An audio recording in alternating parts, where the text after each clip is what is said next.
दोस्तों, जीवन में एक समय ऐसा भी आता है जब आपको लगता है कि बस बहुत हो गया। अब बहुत समझाया, बहुत मिन्नतें की, बहुत सफाई दी, पर सामने वाला फिर भी नहीं समझा। तो बस एक काम करो, मौन हो जाओ। उन्हें समझाने बैठोगे तो जीवन निकल जाएगा, मौन रहोगे तो समय उत्तर खुद देगा। जी, सही समझा आपने। मौन कमजोरी नहीं है, मौन सबसे बड़ी शक्ति है। हम सोचते हैं कि हर बात का जवाब शब्दों से देना जरूरी है, सफाई देना जरूरी है, पर नहीं। कुछ लोगों को आप कितना भी समझा लो, वो नहीं समझेंगे, क्योंकि वो समझना ही नहीं चाहते। वो सिर्फ अपनी बात सही साबित करना चाहते हैं। इसलिए शब्दों से लड़ाई मत करो। समय से बड़ा कोई सबूत नहीं होता। आज तुम टूटे हुए हो, रो रहे हो, सफाई दे रहे हो। कल वही लोग तुम्हारे बदलते हुए जीवन को देखेंगे और वही तुम्हारा सबसे बड़ा जवाब बनेगा। श्री कृष्ण कहते हैं, तुम्हें यह सीखना होगा कि हर रिश्ता बचाने योग्य नहीं होता। सोचो जरा, कुछ रिश्ते केवल आदत होते हैं, प्रेम नहीं। सुबह शाम बात करने की आदत, साथ रहने की आदत, अकेले न होने के डर की आदत। कुछ रिश्ते केवल डर से टिके होते हैं, सम्मान से नहीं। लोग क्या कहेंगे इसका डर, परिवार टूट जाएगा इस बात का डर।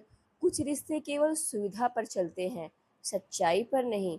जब जरूरत है तब याद किया, जब काम निकल गया तो गायब हो गए। और कुछ रिश्ते तुम्हारी आत्मा को रोज थोड़ा थोड़ा घायल करते हैं, ताने मारकर, तुलना करके, इग्नोर करके, छोटा फील करवा के।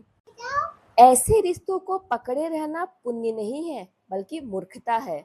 हम सोचते हैं कि रिश्ता तोड़ना गलत है, पर कृष्ण कहते हैं, जहर को रोज पीना गलत है, जहर को फेंक देना पुण्य है। तुम्हारे जीवन की असली यात्रा वहां से शुरू होती है जहां तुम चुपचाप सबको छोड़ देते हो। इसका मतलब ये नहीं कि कड़वाहट पाल लो, इसका मतलब ये नहीं कि बदला लो। इसका मतलब केवल इतना है, जहां तुम्हारा सम्मान नहीं, वहां उपस्थित मत रहो। जहां तुम्हारी शांति टूटती है, वहां बार बार मत जाओ। जहां तुम्हें छोटा किया जाता है, वहां स्वयं को सिद्ध करने की कोशिश मत करो। जहां प्रेम नहीं, वहां याचना मत करो। बस उठो, मुस्कुराओ, आशीर्वाद दो और आगे बढ़ जाओ। तुम्हारी सबसे बड़ी गलती क्या है पता है? तुमने अपनी कीमत उन लोगों से पूछी जो स्वयं अपनी कीमत नहीं जानते। जो खुद बिखरा हुआ है, वो तुम्हें क्या संपूर्णता देगा? जो खुद अंधेरे में है, वो तुम्हें क्या रास्ता दिखाएगा? चुपचाप सबको छोड़ दो और स्वयं को पकड़ लो। अब समय आ गया है। अब और किसी को मनाने में ऊर्जा बर्बाद मत करो। मन को शांत करो, शरीर को मजबूत करो, सुबह जल्दी उठो, आदतें सुधारो। वही ऊर्जा जो तुम लोगों को मनाने में खर्च करते थे, अब स्वयं को बनाने में लगाओ। देखना, देखना, कुछ महीनों में तुम्हारा चेहरा बदल जाएगा। आंखों में चमक आ जाएगी, चाल में आत्मविश्वास आ जाएगा, आवाज में स्थिरता आ जाएगी।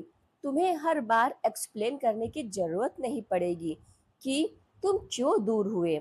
जो समझदार है वो बिना कहे समझ जाएगा, जो नहीं समझेगा उसे समझाने की जरूरत ही नहीं। दर्द होता है, अकेलेपन का, रात को नींद नहीं आती, लगता है सब चले गए, पर दर्द के बाद ही समझ आता है कि किस रिश्ते को छोड़ना है और किसे रखना है। इसलिए जो हुआ उसे दुर्भाग्य मत कहो, वो जागरण भी हो सकता है। एक दिन आएगा जब तुम पीछे मुड़कर देखोगे और कहोगे, अच्छा हुआ मैंने कुछ लोगों को खो दिया, अच्छा हुआ मैंने कुछ दरवाजे बंद कर दिए, अच्छा हुआ मैंने सबको साथ रखने की जिद छोड़ दी।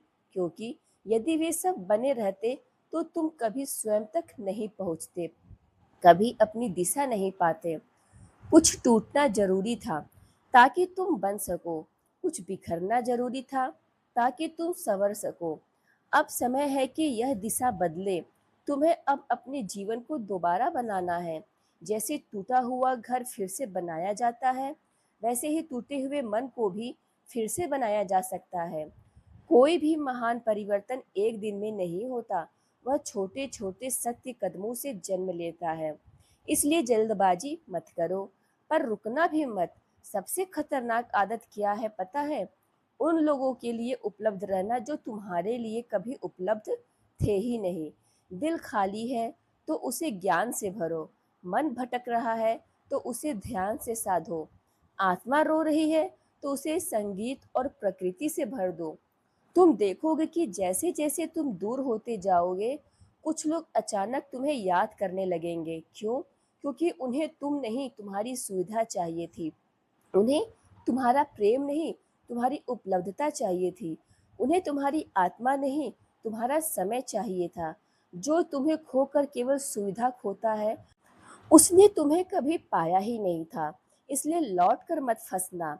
दया अलग है, दोबारा उसी जाल में गिरना अलग है। अपने अकेलेपन को ठीक करने के लिए गलत लोगों के पास मत जाना। पहले खुद को भरो, फिर देखना कौन तुम्हारे जीवन में टिकता है। तुम्हारे भीतर जो शक्ति है, वह अभी पूरी तरह जागी नहीं है। क्यों? क्योंकि बिखरे हुए लोग अपनी शक्ति नहीं देख पाते। जो हर किसी में उलझा है, वो स्वयं को कहाँ देखेगा? जब तुम लोगों के शोर, उलझनों, नकली रिश्तों और बेकार आदतों से थोड़ा हटोगे, तभी पहली बार अपनी असली ताकत महसूस करोगे। तभी समझोगे कि तुम कितने सक्षम हो और कितना व्यर्थ बंधे हुए थे। शुरुआत में दर्द होगा, कुछ लोगों की याद आएगी, कुछ दिन खाली लगेंगे, पर ये खालीपन बुरा नहीं है। ये खालीपन नए प्रकाश के लिए जगह बना रहा है। कचरा भरा है तो नया प्रकाश कहाँ उतरेगा? चलो थोड़ा पढ़ो, थोड़ा ध्यान करो, थोड़ा लिखो। हर दिन स्वयं को 1% बेहतर बनाओ। लोग चमत्कार चाहते हैं, पर चमत्कार रोज के छोटे अनुशासन से बनता है। पहाड़ अचानक नहीं उठते, धरती धीरे धीरे उठती है। और हाँ, चुपचाप सबको छोड़ दो। इसका एक अर्थ तुलना को छोड़ देना भी है। किसी की कार देखकर दुखी मत हो, किसी की सफलता देखकर टूटो मत, किसी की शादी, किसी की नौकरी, किसी की प्रसिद्धि देखकर स्वयं को कम मत समझो। तुम किसी और की कहानी के पन्ने नहीं हो। जी, तुम अपनी कहानी खुद लिख रहे हो। दोस्तों, जीवन बहुत छोटा है। इसे सफाई देने में, लोगों को मनाने में, टूटे रिश्तों को जोड़ने में मत गवा दो। चुपचाप सबको जाने दो। जो तुम्हारे साथ चलना चाहता है वो चलेगा, जो नहीं चलना चाहता उसे जबरदस्ती मत घसीटो। याद रखो, मौन कमजोरी नहीं, शक्ति है। समय सबसे बड़ा जवाब है। हर रिश्ता बचाने योग्य नहीं। आत्मा को घायल करने वाले रिश्ते छोड़ दो। अपनी ऊर्जा लोगों पर नहीं, खुद पर लगाओ। दर्द जागरण है, टूटना बनने की प्रक्रिया है। हर दिन 1% बेहतर बनो। तुलना छोड़ो। एक दिन तुम आईने में देखोगे और पहचान नहीं पाओगे उस पुराने तुम को, क्योंकि वो तुम मर चुका होगा और एक नया मजबूत शांत तुम जन्म ले चुका होगा। तुम्हें किसी को हराना नहीं है, तुम्हें सिर्फ खुद को पाना है। उम्मीद है तुमको ये वीडियो अच्छी लगी होगी। वीडियो अच्छी लगे तो वीडियो को लाइक, शेयर, सब्सक्राइब करना बिल्कुल मत भूलना। अंत तक वीडियो में बने रहने के लिए बहुत बहुत धन्यवाद। राधे राधे।